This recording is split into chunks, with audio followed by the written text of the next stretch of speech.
So I'm just laying here and I just woke up because I had I had really little sleep last night and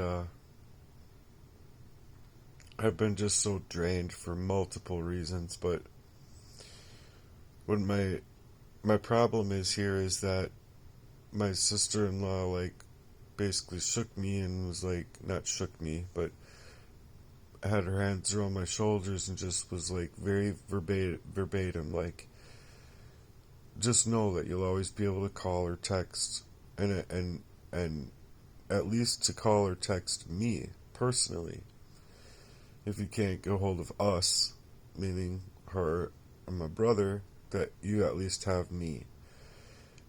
Like, suggesting and saying as well that if you aren't able to call or text me, to know that there's a problem. Or how did she put it? She said, if you aren't able to text or call me personally, you'll know that something's wrong, is how she put it.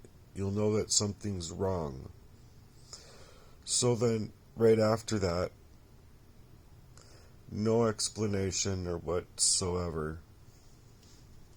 That's what's happening. And now that it was going to voicemail after a few rings, now it's doing this.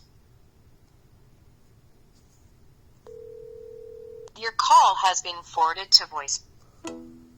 And you can try and message, text, call, and just nothing. Every single one of our texts. Your call has been forwarded to voicemail. Yeah, and it's even a blocked voicemail. Like, the blocked voicemail suggests to me that there's a problem in the sense of like the actual phone itself being gate kept away from her herself and my ability to reach out. And I know that she is being gate kept.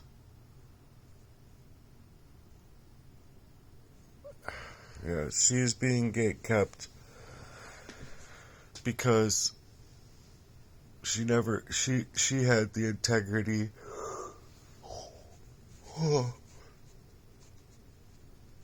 excuse me, she had the integrity to try and figure this stuff out, whereas I believe that she did, mind you, because of the way that she had called me before that event with them coming out here to help me with food.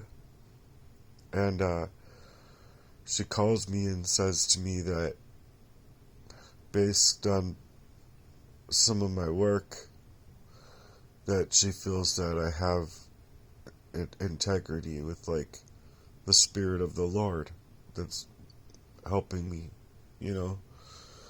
And she says that it's just not the same way that she feels coming from my brother, who she married, because she was all kind of, I don't know, it was like as if she had seen a ghost. And she next in another conversation was saying to me that what do I need to know about your brother? And I didn't really know how to answer that at the time because I had still been coming out of like not only just the poisoned up way,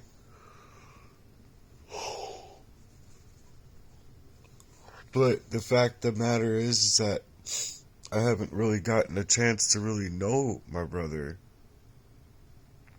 I've only gotten to know like about who he is, not how he is and stuff like that. With me personally, because it was that ever since I was working these network marketing things with them, there was no network for me. It was not like a fraternity of brotherhood of man to be able to go into network marketing together. It was basically to network me. And that's what I feel it did. Not only network me as far as my time and resource and energy goes to be able to like think of doing anything else, but it was to suggest that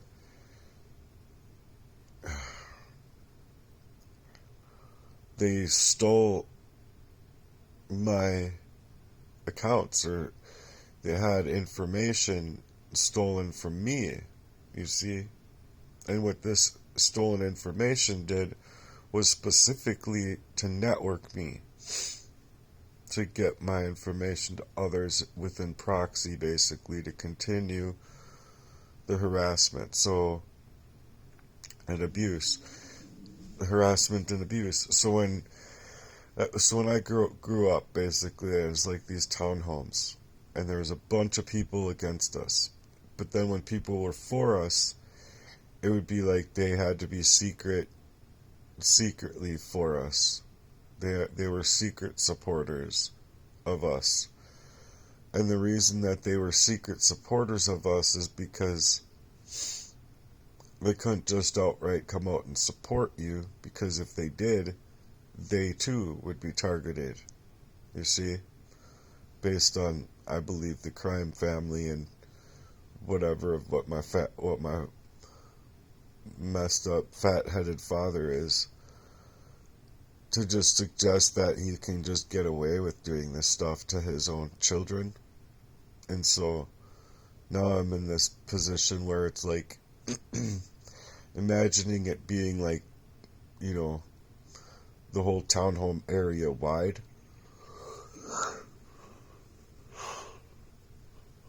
Oh, excuse me.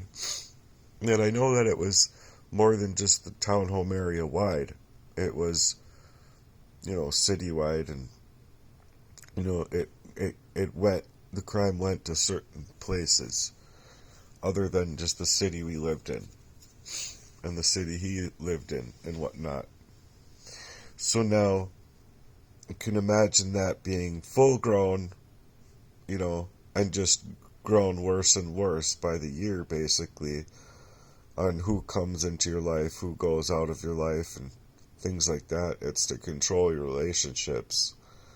At least for me, it was to control every avenue of care towards me personally. So I didn't really get a chance to grow up in any other fashion because of how these people wanted to move in my life, you see. And so I'm out here explaining this right now because I believe that my sister-in-law is in trouble. I believe she's being poisoned, at least a little bit, to keep her gate kept and keep her in facing the troubles that I've been faced up with my whole entire life, based on my own brother not wanting the truth to come to surface. Now that part is speculative, but the fact of the matter that isn't speculative is that she had told me that there's a problem, you know, or like it was to tell me that there's a problem if I wasn't able to call or text ever. So now I know that I know there's a problem, I'm not able to call or text her, and on top of that, any of the text messages that I had received prior in our conversation on my phone are completely missing. The same way, and it happened the same day that both brothers did the same thing with their own phones. So I believe that not only their phones, but her phone is and has removed conversations that are there, specifically to take away from my phone my ability of screenshotting the stuff. And I believe I have screenshotted the stuff, but I don't, at least some of it. But when I do certain things like that, and I get it into my computer, for an example, and I try and save it in multiple places, so that the hacker has more work to do. But the hacker has no problem doing it. It's like CIA grade type of, they get everybody out of my life. You see? Everybody out of the way for them to continue the crime against me. And so basically, I feel like all of my life I've been killed based on the poison itself. Like, you're unwittingly being poisoned by people that you think that you have to be there for you. So you can't really determine a thing, because that's what arsenic does. You just don't have your origination of sound mind and control in that fashion, as I have more of now. So I'm like fighting tooth and nail to survive this, and fighting to get help, and fighting to hopefully reach somebody else's network that can go out beyond my network to help support me, things like that. But what I'm running into is legitimately very few people have it within them to understand this stuff. Or they think like these people do. They think that I'm just crazy and I'm just talking for, clout or whatever. But that's not it. I wanted to move completely differently with my YouTube online content. I basically was in a point where I had no choice. It was like, you have to figure this stuff out and save yourself, and if you don't start speaking out about the crimes that are happening to you, you're not going to get out of it. You're not going to, and not only that, you're going to end up dead, dude.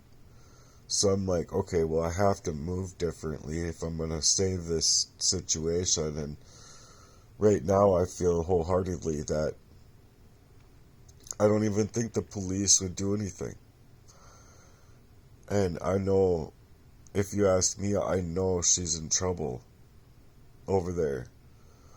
So I've attached some of the work that I've had about this fact to the Lakeville Police Departments and other areas of Lakeville to hopefully get past the algorithm, get people to look at my content and say and suggest to themselves that they have a network, they can go above and beyond, they can do proper investigations. But I don't think that all investigative reporters or police officers are going to uphold integrity and do the right thing. So I'm also trying to break past the integrity of certain bad,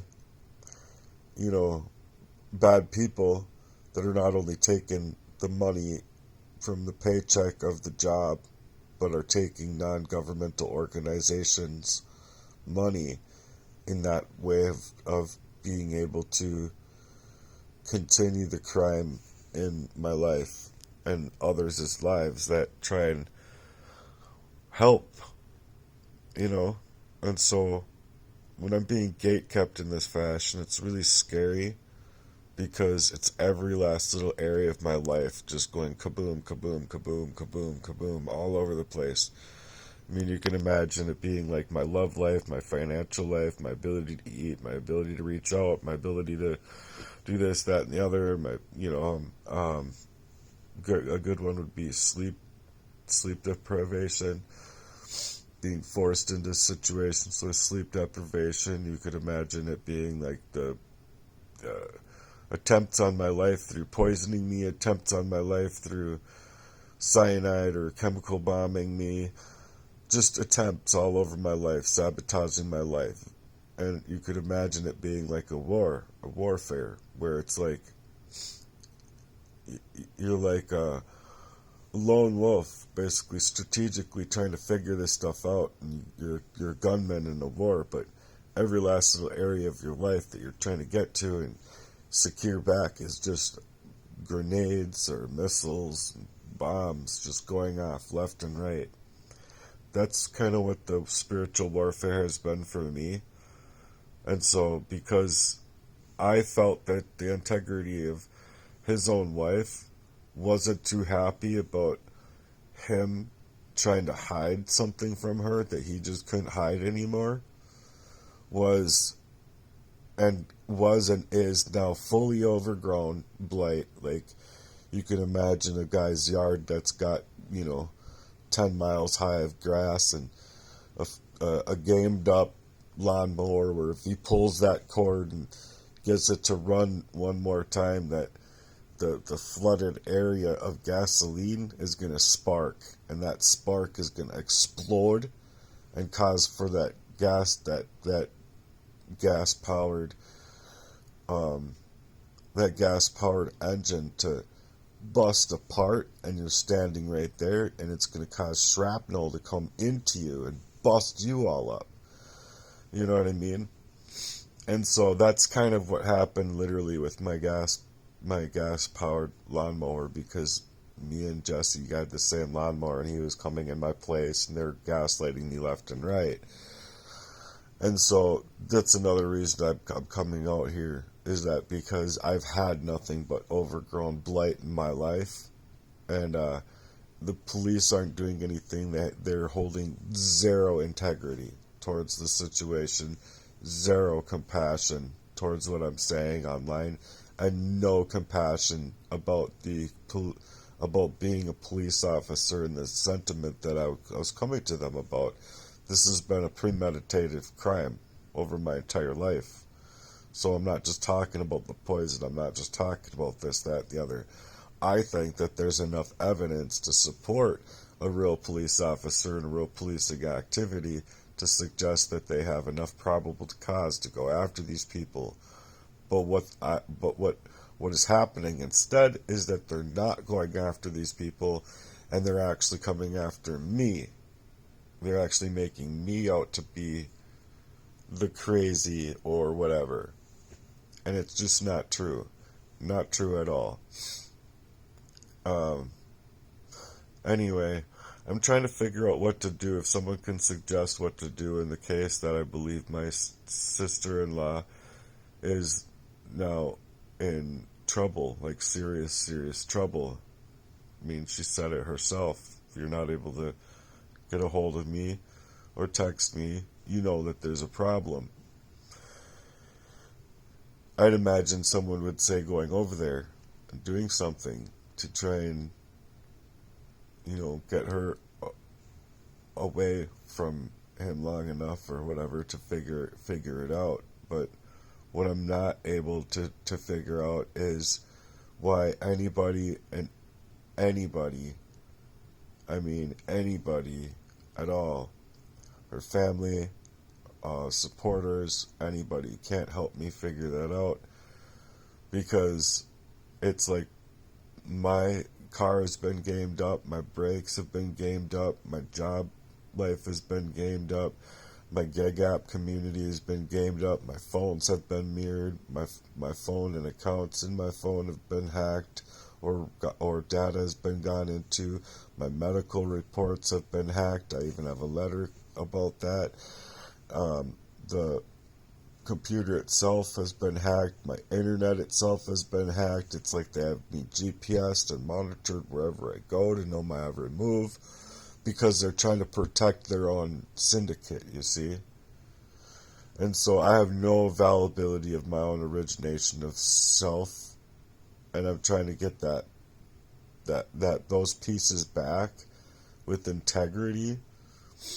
And instead of having the integrity that I was taught to in high school about, the system that we live in and live under now, basically, because the humans, the people themselves should have been in control of their government, not having their government get overgrown, blighty, and controlling the people, you see. But that's what's happening here. And that's why, just in the attacks on tea, a long time ago, people were smart enough to go, well, we go do Revolutionary War. Nowadays, it's suggesting you don't even have the right to talk about it. You don't have the right to assemble. You don't have the right to freedom of speech. You don't have the right to travel. And it's all across, all the way down the list. And without one of those rights that you're supposed to have, without one, it means that you don't have all of the others. Because every single right, I don't know if people know this, but every single right that a person has is tied in with every other right. So if you don't have your first or third right, you don't have no right. Because the first right is tied in with the second, third, fourth, and so on and so forth. So once one right is gone, you don't have any rights. So anyway, if someone can help me figure this out, it would be really nice of you. I'm not sure exactly what to do in this situation because it's been all of my life. 44 years of nothing but crime over my life. Just jam-packed, thick inside of this fucking life of nothing but overgrown blight and crime. So, anyway, I'm gonna try and keep this one dark. So, peace. If you can help me, please comment and let me know what your ideas are. I'm gonna try and wake up here and see if I can't live an ordinary life in 2 minutes in my day or something. It's not going to be because I have a list of things to get through here, but hopefully I can get to them all. Wish me luck, and hopefully you guys can answer me as far as what to do about the lady that I think is in trouble here. Thanks. Peace.